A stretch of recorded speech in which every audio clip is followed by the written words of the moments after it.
पैसब के आने में 5 मिनट हैं।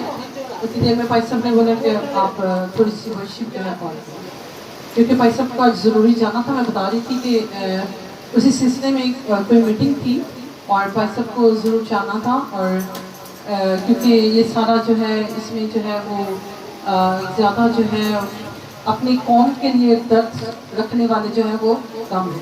क्योंकि पैसब ने बहुत सारे पास्टर साहबान को फ़ोन किया यहाँ से कि इस सिलसिले में मेरे साथ चले, क्योंकि उन्होंने लोगों को जो है ऊपर की सतह पे जो लोग थे उनको मिलना था और काफ़ी सारे पास्टर जो साहबान जो थे वो उन्होंने मैं नहीं जानती क्या वजह है लेकिन उन्होंने इनकार किया। लेकिन हम उन लोगों के शुक्रगुज़ार थे जो खुदा के खादम के साथ जो है वो गए और अभी भी पैसब गए हुए हैं। तो पैसब ने पैगाम भेजा है कि आप एक दो गीत जो है उतनी देर करें और उसमें जो है कि मैं उसके दरमियान में मैं आ जाऊँ। ये वक्त है साथ चलने का,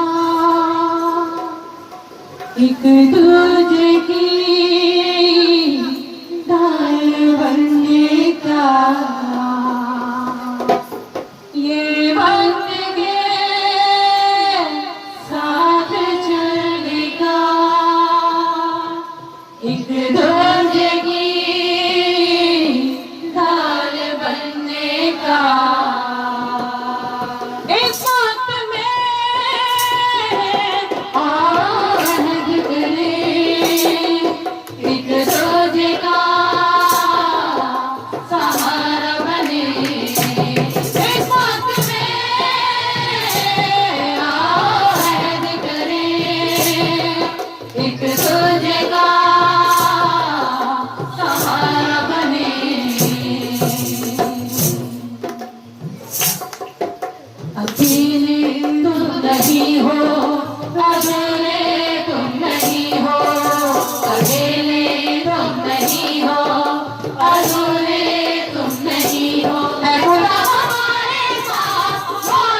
अकेले तुम नहीं हो, अकेले तुम नहीं।